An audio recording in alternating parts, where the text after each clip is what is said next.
And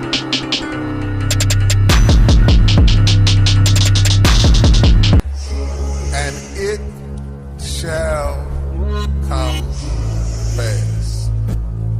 The things that God has promised you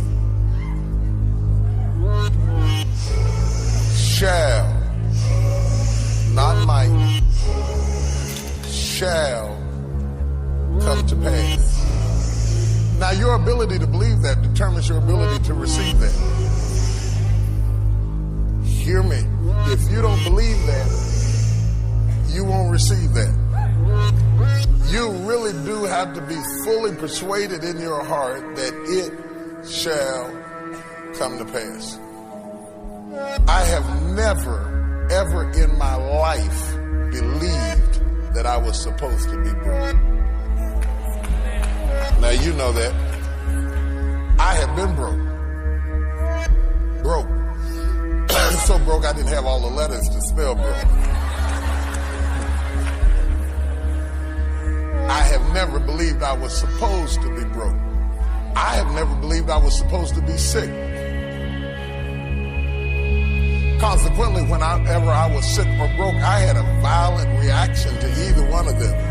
I mean, I don't accept either one of them very well. I just like, oh, something's got to be done right away because, everything must stop. I don't feel good. That's bad because I am not supposed to feel bad. I am supposed to have lots of energy and feel good and wake up in the morning feeling fresh, leap out of bed like a samurai warrior, throw my clothes up in the air and jump up under them and run into my day. I am supposed to be. That's in my head. And I'm going to tell you something. That kind of ideology does not just start with scripture. It starts with how you raise your children. It is very important that you raise your children with a faith-filled heart to believe that they are the head and not the tail. Because many of us, though we're getting lots of word, we're struggling to overcome 20 years of conditioning that we would never be anything, or that we would never have anything, or that we would never be able to accomplish anything, or nobody will ever love you. Some of you are still cursed up under the curse of somebody's words spoken of you. Nobody will ever love you. You're stupid and you're ignorant. You're just like your Aunt Helen and all this kind of stuff. And all of those words get down in you and you become pregnant because words are seeds and they germinate in the womb of your heart and you become pregnant with what somebody said about you. And if you don't abort those seeds out of your heart, you will bring forth what they said about you.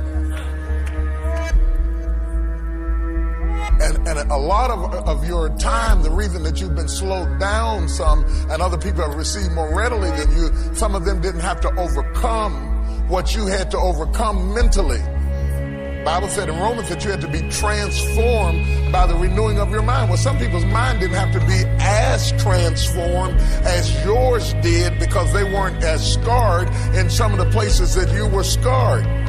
And see, some of us readily receive some things that other people struggle to receive. And it's not just an intellectual thing where you say, oh, yeah, I believe it shall come to pass. I believe it. You can't make yourself believe it. You can't just walk around, I believe it. I confess, I confess.